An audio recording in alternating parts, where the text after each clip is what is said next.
Hey artists, it's Monster Paws. So recently I've been seeing these markers go around the internet making their rounds and you know, wowing people, and so I figured I wanted to try them out myself. So I went to Hobby Lobby and picked myself up some Chameleon markers. I actually saw these on an ad on Facebook and I was like, huh, those look interesting. So I went out and bought them, and these were pretty damn expensive.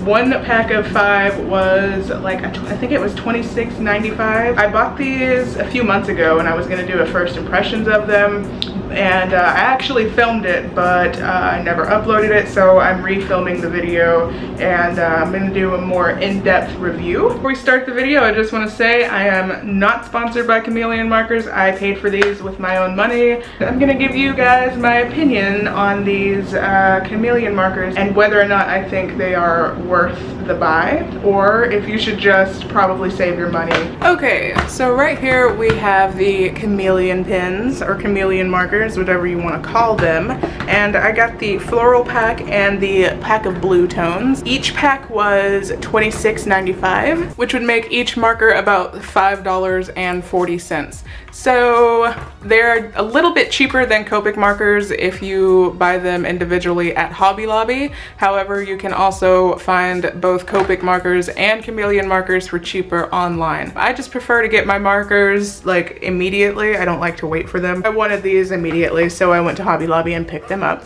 So if you go to Hobby Lobby, be warned, they are going to be more expensive. Let's go ahead and get these open and see what they look like. I have already opened these packages. Like I said, I already filmed a first impressions of it and then never posted it. So yeah. Anyway, when you first get them, they come in a set and they are taped together, and these are the markers themselves. So as you can probably tell, they are extremely long. Like these markers, that is the first thing I noticed whenever I took these out of the package, is how long they are. For reference, this is the size of a Copic marker. So they are quite a bit longer, at least 2 inches longer than a Copic marker. So next, let's take a look at the build of the marker. It is a plastic barrel and the label is screen printed on. It's not a sticker, so they don't look really cheap and they don't really feel all that cheap, even though it is a plastic marker. And the brush nib is pretty small compared to a Copic nib. So this is the Chameleon marker brush nib compared to the Copic marker brush nib. As you can see, the Copic marker is definitely a lot bigger. So if you're doing huge drawings, these probably are not going to be the best for you at all. Next we have the, oh my goodness, the bullet nib. This is gonna be good for small lines and details. And then we have another piece that acts as a double cap for the bullet nib and for this colorless chamber here. So in total, you're gonna have 4 different pieces to one marker. This is where I don't really care for the design. There are so many pieces to just one marker. And if you guys are anything like me whenever you're drawing, I just grabbed a few Copic markers. I hold them in between my hands like this so I can go back and forth and get, you know, really fast shading. But it's kind of hard to do that whenever you have to take off this end, and then, you know, this is sitting without a cap for however long. And then you have to take off this cap and put it over here, and mind you, these caps don't fit on the end of your marker. These markers are so long, I can't stress it enough. Like, and then you go to color, and unless you take off the chamber right here, it really feels kind of off, like there's a lot of weight holding you down on this end of the marker, and I really don't like that. I personally would take this off, and then I feel like I'm gonna dry out this this nib in here because it's just been exposed to air for, you know, however many minutes, and that just might be me. So I would take off the chamber, but then I have a chamber just sitting there being exposed to air. So I really just have grievances with the design of this marker. Not only does it have a lot of pieces, but whenever you do take the cap off, since you can't stick it on the back of the marker, they're just gonna roll around, and then I'm gonna have caps all over the floor and I'm gonna have to chase them down, and you know what? It's just a lot of work. So hopefully the ink quality of these markers is a lot better than the design, and I'm hoping that the effect that we get makes up for the design of the markers. So let's get started, and we'll do some swatches and maybe a little simple piece of art or something. So the first color I'm going to swatch using the brush nib, and it is BL2.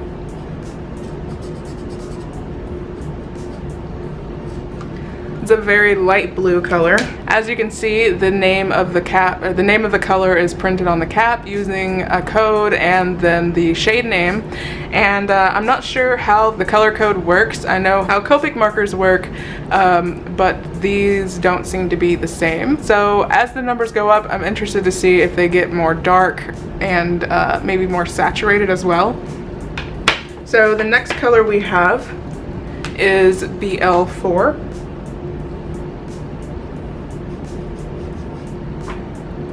So it does seem that the farther you go up in the number, the darker and a little bit more saturated they get. This color is BL7, BG3, and BG1. In the floral pack, we have BV2, so this is a blue violet. Then we have VO2, then we have PK2, PK4, and PK5. Now for the moment that we've all been waiting for, I want to see how these markers change color, and you know, I want to see the effect. So I'm going to take, I want to see it with a dark color first. So I'm gonna take PK5, and let's see what kind of gradient we get. So the chamber goes on top, and you hold it vertically so that the ink goes down into the brush nib. So I'm just gonna hold it vertically for a few seconds and pop it off, and let's see what we got here.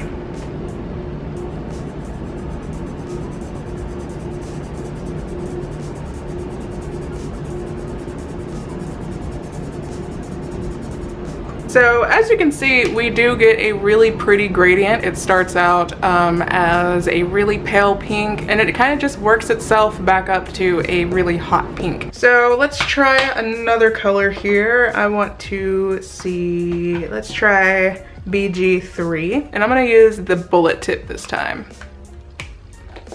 So again, we'll hold it vertically. All right, now let's try this one.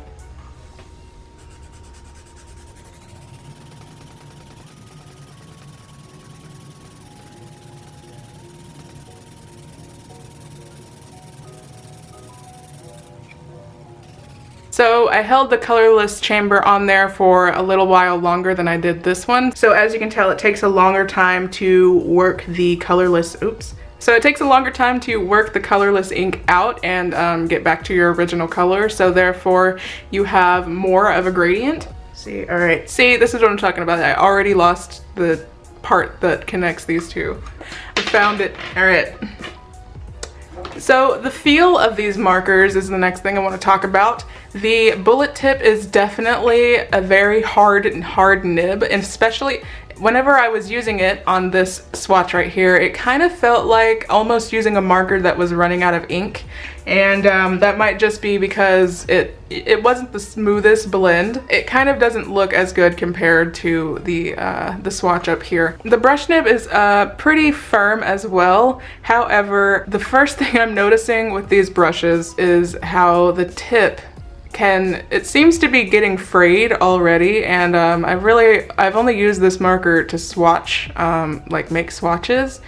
I haven't made any like full-blown artwork with these, so I do kind of get the impression that these marker nibs are kind of fragile, and the tips of the brush nib in particular, I think it could get frayed. One thing worth noting is that they do give you replacement nibs, and they give you 2 brush nibs. So I'm assuming that they understand that this is gonna happen, and they go ahead and give you 2 replacement nibs just in case. So yeah, that's kind of cool, but at the same time, I feel like it also says to me that the company knows that their nibs, you know, have the potential to be frayed. I don't know, that's just my opinion, but the tip definitely, I don't know, the nib itself is kind of firm, but the tip is weirdly squishy, and I don't know if that has to do with how the ink is fed into the nib through the colorless chamber, but I'm not a huge fan of the way it feels. I'm gonna move you guys in closer and see if I can explain to you better what I'm talking about.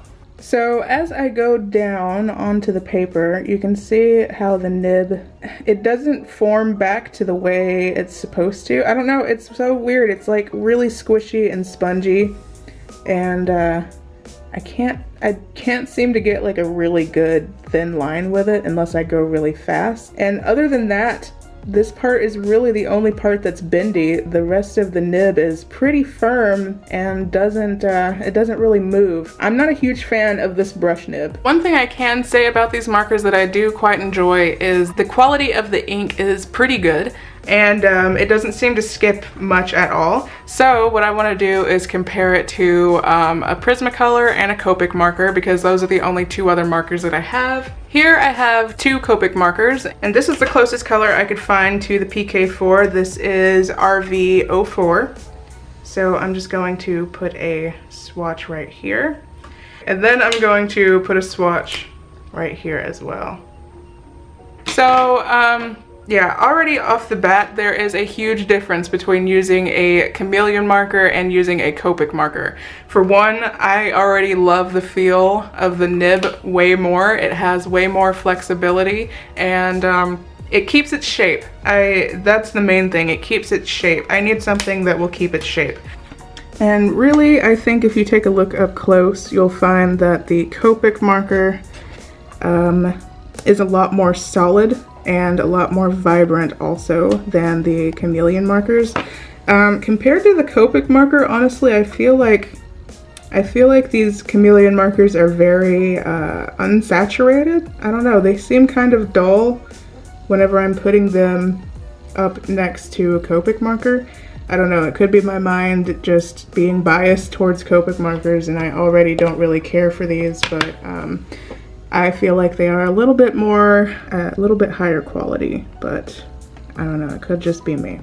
Okay, now the last thing I want to try before I try and make an artwork out of these Chameleon markers is I want to try and create the gradient effect with Copic markers. Now, I don't have any colorless blender. I don't use the colorless blender for Copics, so I didn't ever refill my colorless blender. So what I'm gonna do is take 2 similar Copic markers that are different in value, and I'm gonna mix these as I would a Chameleon marker and see if I can achieve the same effect, because I have a sneaking suspicion that I can. And then I'm gonna also, in order to prove that you don't have to have colorless blender in order to do a gradient like this, I'll go ahead and do the same thing with these 2 markers as well. So I'll go ahead and do the Chameleon markers first. I'm going to load Cornflower Blue onto BV2, and we'll see how that works. All right, I'm gonna touch the tips.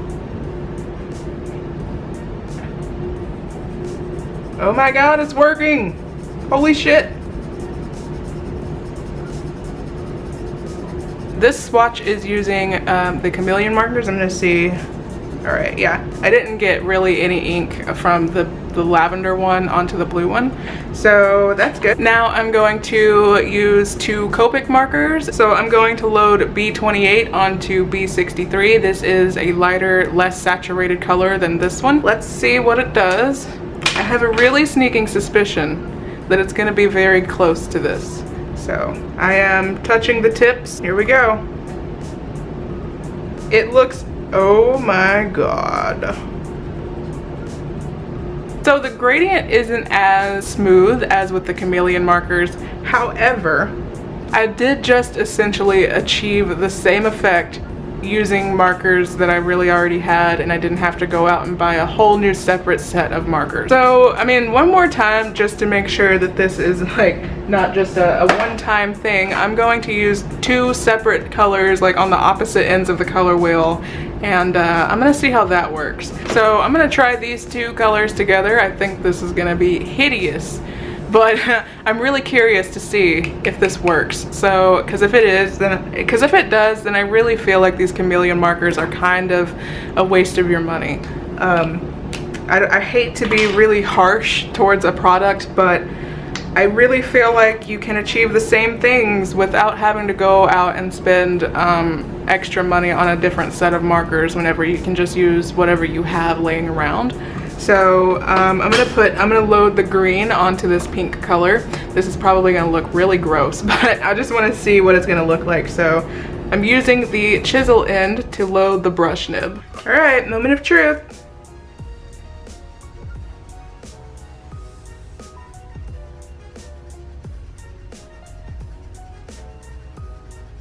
Let me zoom you guys in here. So this is using Copic markers, using colors on the complete end of the color wheel. So the middle here looks a little bit muddy. However, I think that this works with any marker, and I feel like that these Chameleon markers are, I feel like I wasted my money on them. Yeah, I'm kind of disappointed to the point where I just don't even want to waste my time using these markers in a illustration. Here's why.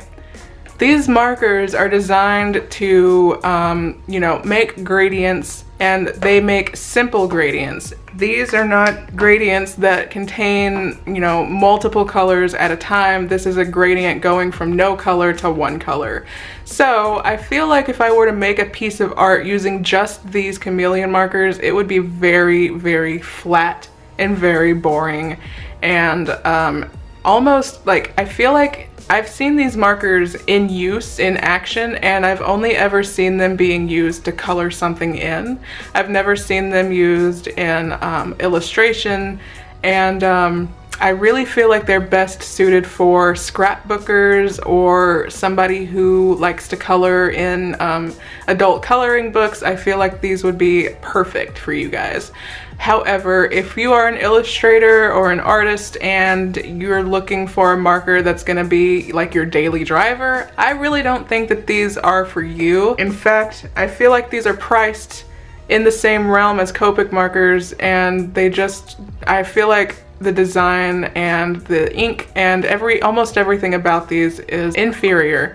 I hate to be ragging so hard on these markers, but I can't help but feel like I just spent money on nothing. I feel like it would also be really hard to use these in an illustration, because if you do use the gradient function, it's gonna be really hard to get the same gradient again and make these, you know, make it blend really good. So, you know, the whole sphere thing, make the light appear right here and it's darker over here, right? So I'm gonna try that, and we'll see what we get. This is BL7 Indigo. So I'm gonna load this color, or this colorless ink, and I'm gonna let it sit for a while because I wanna have a gradient that is big enough to achieve what I want. All right, here we go, moment of truth.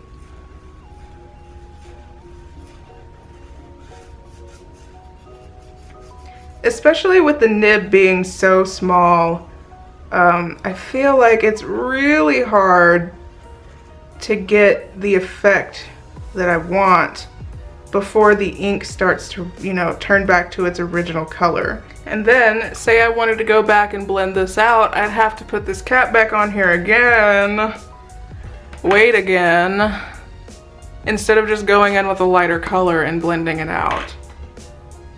And even then, you're not even guaranteed to get the same color that you need to blend it into the rest of your drawing. So then you get this really streaky mess, and yeah, I don't really care for these markers. I just, I'm so I'm kind of disappointed, you guys. I really feel like these markers are best suited for coloring in like really simple designs and stuff. And you know what? When I saw the ad for these on Facebook, it was a video ad, and all they were doing in the video was coloring in simple shapes like these. And you know, I was like, oh, well, you know, those markers actually look really cool. I wonder what I can create with them. And then I bought them and I started playing around with them, and I realized that you really can't create a whole lot because they are kind of limited in what they do. Yeah, the gradient effect is really cool, but it's not exclusive to this marker. It's really not. You could do this with a Copic marker. You could maybe even do this with Crayola markers. I don't have any Crayola markers on me to try this out, but I feel like there were blendy pens in the 90s, and I think, if I'm correct, I think those were water-based markers like Crayola markers. So I feel like they would do the same thing, but I'm not sure. All right, so I'm thoroughly kind of disappointed with these, so I don't think I'm gonna really attempt to make any art with these. Yeah, I think we're done for today. So I'm just gonna wrap this up and give you guys my final thoughts. I don't think I would recommend them to anyone, to be quite honest, unless you are a scrapbooker or something. Even if you are a scrapbooker, actually. I feel like there are better alternatives out there, and really I think the only thing that's really proprietary about these markers is their design, and even the design I don't really care for. I think it has too many pieces, too many caps, too many parts to a marker for it to be, it's a marker. It needs to be a little bit more simple. Essentially, we just saw that you can really achieve the same effect. I really need something like stronger to hold these fucking things on the wall instead of like the silly putty. And I don't want to put tacks through them either, so like, I don't know if you guys have any suggestions, leave that down below. But anyway, I feel like you can achieve the same effects using Copic markers or Prismacolor markers or Pro markers or Spectrum Noir markers or whatever markers you have. So after realizing that I essentially just paid a shit ton of money for Copic markers that I already have, I was not happy. After I realized I had been bamboozled, the wool pulled over my eyes, fucking tricked. Okay, I don't think that that's what they were going for with these markers, but really you can achieve the same effect with cheaper markers.